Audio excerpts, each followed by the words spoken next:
아침 예수 그리스도 이름 안에서 귀한 하나님의 진리를 여러분과 나눌 수 있게 되어서 너무나 기쁩니다. 우리는 이 자리에 우연히 모인 것도 아니고 습관적인 모습으로 모인 것도 아닙니다. 하늘 아버지 말씀을 듣기 위해서 성령께서 우리 마음 가운데 감동을 주셔서 이른 아침 우리를 깨우시고 예배의 자리로 우리의 발걸음을 인도해 주셨습니다. 이 모든 것이 다 거룩한 믿음 안에서 모인 놀라운 하나님의 은혜 그리고 섭리인 줄로 믿습니다.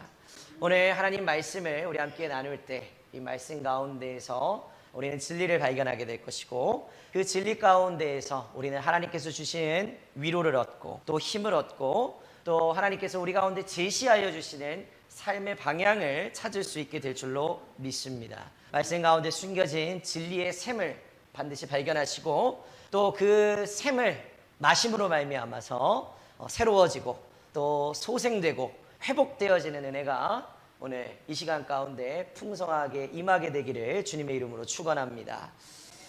그런데 우리가 그러한 은혜를 얻기 위해서 우리가 먼저 해야 할 일이 있습니다. 그것은 하나님께서 우리 가운데 주시려고 하시는 생명을 변화시키는 그 말씀을 받기 위해서 우리는 먼저 우리의 마음과 생각을 하나님께로 열어야 될 줄로 믿습니다. 이 시간 우리의 마음을 다시 한번 정돈하시고 마음과 생각을 하나님께로 집중해서 우리 가운데 어떤 말씀을 주시는가 우리가 영으로 듣는 귀한 시간이 되시기를 바랍니다. 자, 오늘 말씀은 베드로후서 1장 20절과 21절 말씀입니다. 자, 베드로는 성령의 감동을 받아서 이 말씀을 기록했습니다. 다시 한번 보시면, 먼저 알 것은 성경의 모든 예언은 사사로이 풀 것이 아니니 예언은 언제든지 사람의 뜻으로 낸 것이 아니요 오직 성령의 감동하심을 입은 사람들이 하나님께 받아 말한 것임이라. 오늘 이 말씀은 성경의 중요한 진리를 우리 가운데 알려주고 있습니다. 성경은 인간의 지혜나 인간의 창의력으로 지어낸 말씀이 아니라 성령의 감동을 받아 하나님께서 저자들에게 기록하게 하신 신성한 하나님의 계시라는 것입니다. 이 사실이 다른 모든 책들보다 성경을 더 특별하게 만드는 이유입니다.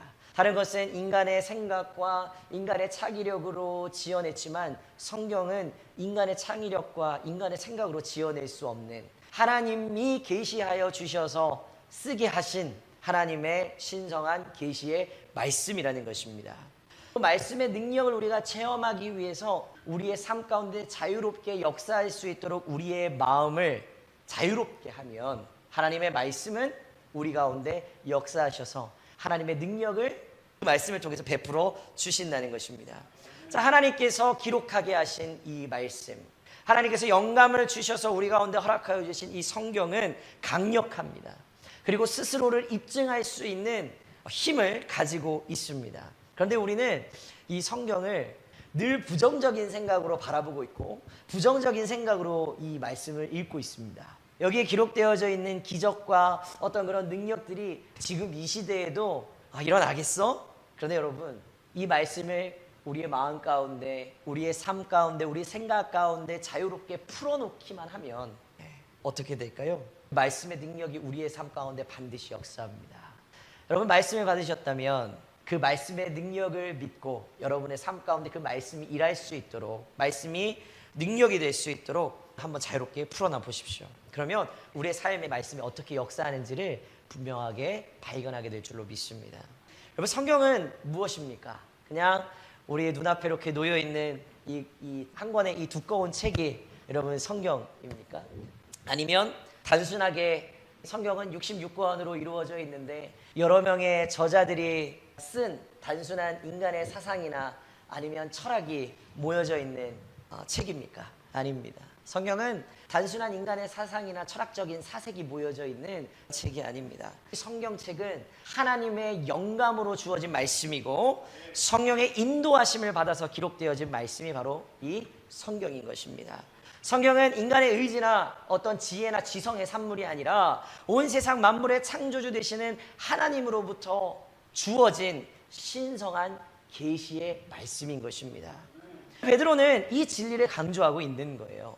성경의 예언들, 성경에 기록되어진 이 말씀들이 인간의 의지로 나온 것이 아니다라는 것을 지금 말하고 있는 겁니다. 사람들이 자신이 말할 것을 결정하거나 쓸 것을 결정해서 기록한 것도 아닙니다. 오직 성령의 감동하심을 받아서 성령께서 인도하여 주시는 대로 기록한 것이 바로 이 성경인 것입니다. 하나님께서 저자들을 인도하시고 또 인도함을 받은 저자들이 기록한 것이 하나님께서 우리에게 오늘 지금 이 시간 우리에게 전하고자 하시는 바로 그 메시지다라는 것을 보장하고 계시는 것입니다. 성경의 권위도 한번 생각을 해봐야 될 것 같아요. 성경은 어떤 저자의 책이나 철학적인 사색, 모음집이 아니라고 말씀을 드렸어요. 성경은 우리가 믿음으로 고백하는 대로 하나님의 말씀입니다. 하나님의 말씀이라는 것은 이 말씀은 권위를 가지고 있다는 것을 의미하고 있는 것입니다. 우리 앞에 놓여져 있다고 그냥 단순하게 하나의 책으로 성경 그냥 그대로 치부해버릴 수도 있지만 아닙니다. 성경에는 이 책에는 하나님의 권위가 담겨져 있는 것입니다. 성경은 또 하나님이 우리 가운데 주시는 어떤 제안이나 권고도 아니에요. 성경은 여기에 기록되어진 모든 말씀들은 우리가 믿고 순종해야 할 하나님의 명령이고 하나님의 약속이고 하나님께서 우리 가운데 주시는 변하지 않는 진리라는 것입니다. 그러므로 우리가 이 성경을 읽을 때 하나님께서 우리에게 직접 말씀하시는 것을 내가 읽고 있다. 그런 마음으로, 그런 믿음으로 우리는 이 성경을 대하고 읽어야 된다는 것입니다. 또 성경은 권위만 있는 것이 아닙니다. 이 성경은 우리 모든 사람, 저와 여러분 한 사람 한 사람에게 충분한 책이라는 거예요. 성경은 우리가 하나님의 자녀로서 구원받은 자로서 예수 그리스도의 구속함을 입은 예수 그리스도의 제자, 그리스도인 된 사람으로서 경건한 삶을 이 세상 가운데서 살아가기 위해 필요한 모든 것이 이 성경 안에 다 담겨져 있습니다. 성경은 어떤 것에 대해서 우리 가운데 알려주죠? 먼저는 하나님에 대해서 알려줍니다. 두 번째는 내가 누구인지에 대해서 알려줍니다. 나 자신에 대해서. 세 번째는 죄가 무엇인지에 대해서 알려줍니다. 그 다음은 구원에 대해서 알려줍니다. 또 그 다음은 그 구원함을 입은 그리스도인으로서 내가 어떻게 살아가야 되는지에 대해서 이 성경은 알려주고 있다는 것입니다. 우리는 다른 곳에서 삶의 지침이나 진리를 찾을 필요가 없습니다. 성경 안에 우리의 삶에 필요한 모든 삶의 지침과 진리가 다 담겨져 있는 것입니다. 그렇기 때문에 이 성경 하나만으로도 우리는 충분한 것입니다. 우리 성경의 능력도 한번 생각을 해보자고요. 하나님의 말씀은 살아있다라고 했습니다. 활력이 있다고 했습니다. 지금도 여전히 우리 가운데 역사한다는 이야기죠. 그리고 우리의 생각과 마음을 변화시키는 능력이 이 성경 가운데 담겨져 있다고 이야기합니다. 성령께서 우리의 마음 가운데 하나님의 진리인 이 말씀을 적용시키실 때 우리의 삶은 그 말씀에 따라서 분명하게 변하게 될 줄로 믿습니다.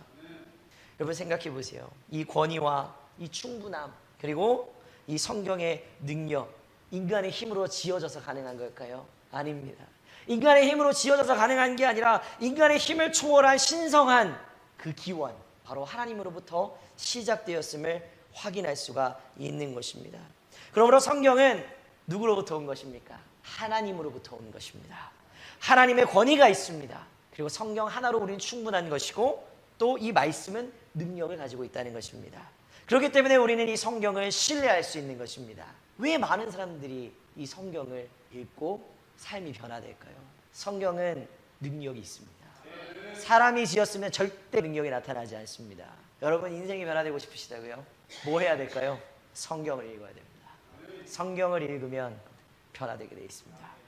자, 베드로는 오늘 성경의 예언은 사사로이 풀 것이 아니다라는 말을 하고 있습니다. 오늘 우리는 이 말을 좀 기억해야 돼요.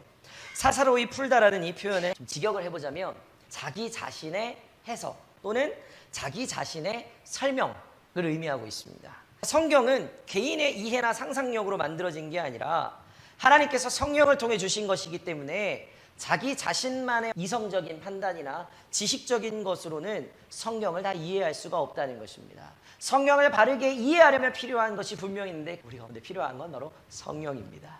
성령께서 우리를 인도하여 주실 때 우리는 이 말씀이 우리의 삶 가운데 어떻게 적용되어지는지를 이해할 수 있게 되는 것이죠. 이 말씀을 대할 때 하나님을 대하는 것과 같이 경외하는 마음과 겸손의 마음이 우리 가운데 있어야 되는 것이죠. 성경은 단순히 인간의 책이 아니라 하나님의 신성한 말씀이라는 것을 인식하게 된다면 우리는 하나님의 말씀 앞에서 겸손하게 그리고 경외감을 가지고 나갈 수밖에 없습니다. 여러분, 성경은 평범한 책이 아닙니다. 당연합니다. 하나님의 계시의 말씀이 기록되어져 있기 때문에 이 성경은 평범한 책이 아니에요. 신성한 권위를 가지고 있고 이 진리는 우리의 지혜를 초월하는 것입니다. 이 말씀을 읽는 것만으로는 우리의 지식만 가지고 이 성경을 읽으면 진리를 발견하는데 충분하지 않는 거예요. 성경에 기록되어져 있는 진리를 다 발견한다고 우린 말할 수 없어요. 왜 성경이 우리 가운데 진리가 되고 우리 가운데 충분하냐 생각해 보면요, 똑같은 말씀을 어제 읽고 오늘 읽고 내일 읽으면 우리 가운데 느껴지는, 우리 가운데 다가오는 하나님의 마음이 다 똑같은 구절인데도 다 다른 겁니다. 인간의 책이 아니기 때문에 그런 거예요. 성령께서 나에게 주시는 매일의 감동이 다르기 때문에 그런 일들이 일어나게 되는 것이죠.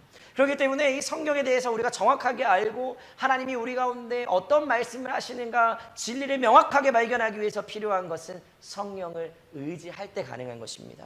말씀의 능력을 이야기했습니다.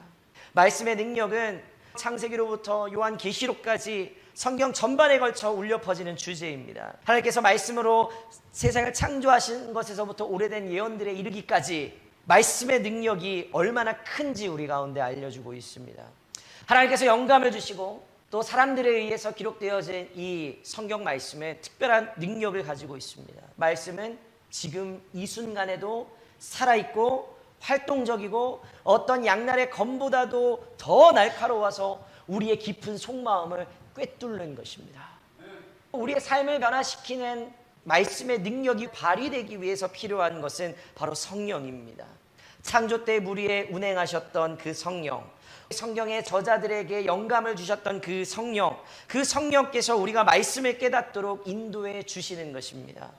사도 바울이 고린도전서 2장 14절에 이렇게 말씀했습니다. 육에 속한 사람은 하나님의 성령의 일들을 받지 아니하나니 이는 그것들이 그에게 어리석게 보이며 또 그는 그것들을 알 수도 없나니 그런 일은 영적으로만 분별되기 때문이라. 육에 속한 사람은 하나님의 성령의 일들을 받지 아니한다. 하나님의 말씀을 받지 않는다는 거예요. 하나님의 말씀을 들을 생각조차 안 한다는 것입니다. 그러나 우리 믿음의 사람들은 우리 안에 성령께서 살아 역사하시기 때문에 말씀을 듣고 성령의 역사하심으로 말미암아 깨달아지고 그것을 받아들인다는 것입니다. 이 말씀을 통해서 깨닫게 되는 첫 번째는 성령께서 말씀의 해석자가 되신다는 것입니다. 성령께서는 종종 복잡하거나 혼란스러운 말씀을 명확하게 만들어 주신다는 것입니다. 우리의 지식으로 읽으면 이해가 안 되는 부분이 분명히 있어요.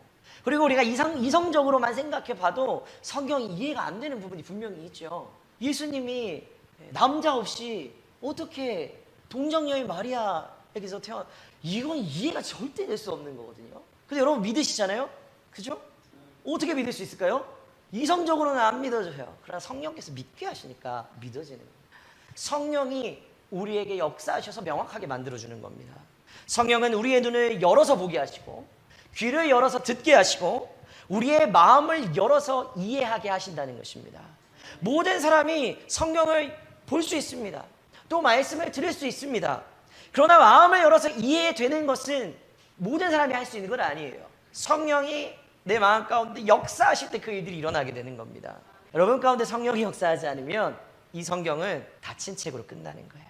성령과 함께일 때 이 성경은 마르지 않는 생명의 샘이 되는 것입니다. 진리가 흘러 넘치는 거예요. 자, 두 번째로는요, 성령께서는 우리 가운데 역사하셔서 하나님의 말씀의 이해를 넓히실 뿐만 아니라 이 성경의 진리가 우리의 삶에 적용될 수 있도록 인도해 주신다는 것입니다. 성령께서는 하나님의 영원한 진리를 우리의 현재 상황에 맞게 만들어 주신다는 거예요. 자, 그런데 아까 제가 말씀을 드릴 때 우리는 부정적으로 성경을 보고 있다고 말씀을 드렸어요. 과거에나 있었던 일이잖아. 옛날에 있었던 일이 지금 일어나겠어? 아닙니다. 성령이 역사하시면 과거에 있었던 그 일이 지금도 우리의 삶 가운데 여기에서 일어나게 하신다는 것입니다. 우리의 현재 상황에 맞게 만들어서 그 일이 이루어질 수 있도록 만들어준다는 것입니다. 성령은 죄를 깨닫게 하시고 또 슬픈 가운데 말씀을 통해서 우리를 위로하여 주시고 또 우리의 어떤 인생 가운데 중요한 선택이 필요할 때, 무언가를 결정하게 될 때 성령께서 우리 가운데 말씀을 생각나게 하셔서 우리의 삶을 인도하여 주시고, 또 다른 누군가를 말씀을 통해서 섬길 수 있는 힘을 우리 가운데 주신다는 것입니다. 성령께서는 이 성경의 말씀을 우리의 일상적인 언어로 번역해서 우리 가운데 적용될 수 있도록 인도해 주신다는 것입니다. 자, 세 번째는요, 성령께서는 성경을 통해서 우리를 하나님과 더 깊은 교제로 이끌어 주신다는 것입니다. 성령을 통해서 우리는 하나님과 더 친밀하게 될 수 있습니다. 성령을 통해서 우리는 하나님을 더 깊이 사랑할 수 있게 됩니다. 그리고 성령을 통해서 하나님을 더욱 충성되게 섬길 수 있게 된다는 것입니다. 어쩌면 이렇게 말할 수 있어요. 성령 없어도 우리의 의지와 나의 결단으로 하나님과 더 친밀하게 될 수 있어요. 하나님과 더 깊이 사랑할 수 있어요. 하나님 더 충실히 섬길 수 있을 것 같아요 라고 얘기하실 수도 있습니다. 그런데 오래 가지 않습니다. 그렇게 하나님을 더 섬기고 하나님 더 사랑하고 하나님과 더 친밀하게 되기 위해서 내가 인간적으로 노력을 하잖아요. 그런데 그럴 때 만약에 시험이 오고 풍파가 왔어요. 어떠실 것 같아요? 그냥 놔버립니다. 그러나 성령이 나에게 힘을 주시고 나와 함께하여 주셔서 하나님과 더 친밀하게 만들어주고 더 깊이 사랑할 수 있도록 인도하여 주고 하나님을 더욱 충실하게 섬기게 될 때, 성령께서 인도하여 주셔서 그렇게 될 때에는 어떤 시험과 풍파가 우리 가운데 다가온다 하더라도 우리는 절대 그것을 포기하지 않습니다. 내가 하는 게 아니라 성령께서 하게 하시기 때문에요. 자, 마지막으로 성령께서는요, 이게 정말 중요합니다. 우리가 성경의 진리를 성령을 통해서 깨닫게 되었다면 이 진리를 다른 사람들과 나눌 수 있도록 도와주신다는 거예요. 성령께서는 우리가 복음을 담대하게 선포할 수 있도록, 또 어려운 질문에 지혜롭게 대답할 수 있도록, 필요로 하는 모든 사람들에게 사랑으로 다가갈 수 있도록 성령이 우리 가운데 능력을 허락해 주신다는 것입니다. 우리가 이 복음의 증인이 되기 위해서는 바로 성령이 필요한 것입니다. 성령을 통해서 복음의 증인이 되어 하나님의 사랑과 은혜의 메시지를 이 세상 가운데 놀랍도록 증거하게 되는 저와 여러분 모두가 되시기를 주님의 이름으로 부탁을 드립니다. 우리가 결단해야 할 것이 있습니다. 여러분, 짧은 시간이 아니잖아요. 오랜 기간 동안 여러분 신앙생활 해오셨고 성경도 오랜 시간 동안 읽어오셨어요. 그리고 설교도 많이 들어오셨어요. 그런데 그 오랜 기간 동안 그저 말씀을 읽고 듣는 것에만 만족했다면 이제는 우리가 단순히 말씀을 듣고 읽는 사람으로만 끝나는 게 아니라 말씀을 듣고 읽고 깨달아졌다면 그 깨달아진 대로 행하는 사람이 되어야 된다. 행하는 자가 되어야 된다는 것을 우리는 다시 한번 결단해야 될 줄로 믿습니다. 여러분, 말씀을 줄이겠습니다. 성경은 단순한 책이 아니라고 말씀을 드렸습니다. 이것은 하나님께서 하나님의 자녀된 저와 여러분 한 사람 한 사람을 위해서 보내주신 하나님의 사랑의 마음이 담긴 사랑의 편지인 줄로 믿습니다. 성경은 우리의 삶을 위한 길잡이입니다. 그렇기 때문에 이 안에 하나님의 약속이 담겨져 있습니다. 하나님의 지침이 있습니다. 그리고 하나님의 지혜로 이 성경은 가득 차 있습니다. 성경은 하나님의 변함없는 사랑과 신실함을 증언하는 변하지 않는 진리임을 우리가 다시 한번 고백하게 되기를 소망합니다. 성경은 인간의 생각이나 창작이 아닌 하나님의 신성한 계시의 말씀입니다. 하나님의 영광으로 주어진 말씀이고 오늘날 우리의 삶 가운데에서도 살아있고 활동하고 있습니다. 단순히 성경을 읽는 것에 그치지 말고 이제 우리가 결단해서 이 말씀을 삶 속에 드러내고 실천하는 삶을 살아내기를 소망합니다. 성경을 단순히 아는 것에 그치지 말고 성경을 세상 가운데 보여주기를 원합니다. 단순히 듣는 것에 그치지 말고 말씀을 행하기를 소망합니다. 그러면 우리는 하나님의 말씀의 강력한 능력과 그 말씀의 신비를 우리는 분명하게 경험하게 될 줄로 믿습니다. 우리의 믿음이 자라고 하나님의 지혜 가운데에서 우리의 인생길을 걸어가게 되고 이 세상 가운데 반드시 하나님의 영광의 빛을 비추게 될 줄로 믿습니다. 또한 시냇가에 심은 나무와 같이 철을 따라 열매를 맺게 될 것이고 우리가 하는 모든 일들이 하나님의 능력 안에서 형통하게 될 줄로 믿습니다. 하나님 말씀을 듣고 배우고 실천하는데 조금 더 힘쓰시기를 부탁을 드립니다. 성령께서 우리를 반드시 인도하여 주시고 또 우리 가운데 지혜를 허락하여 주시기를 기도하시기를 바랍니다. 또 우리에게 성경을 주셔서 우리를 인도하시고 위로하시고 진리로 이끌어 주시는 선하신 하늘아버지의 사랑과 선하심을 신뢰하며 나아가는 귀한 삶을 살아내시기를 부탁을 드립니다. 하나님 말씀의 신비가 오늘 여러분의 삶 가운데 풍성하게 거하게 하시길 바랍니다. 하나님의 말씀이 여러분의 걸음을 인도하고 여러분의 마음을 지키고 여러분의 삶을 다스리게 하시기를 부탁을 드립니다. 또 하나님의 사랑과 그리스도의 평강이 여러분의 마음을 온전히 지배해서 하나님 아버지께 영광을 돌리는 귀한 한 주의 삶을 살아내는 저 여러분 모두가 되시기를 주님의 이름으로 간절히 축원합니다. 기도하겠습니다.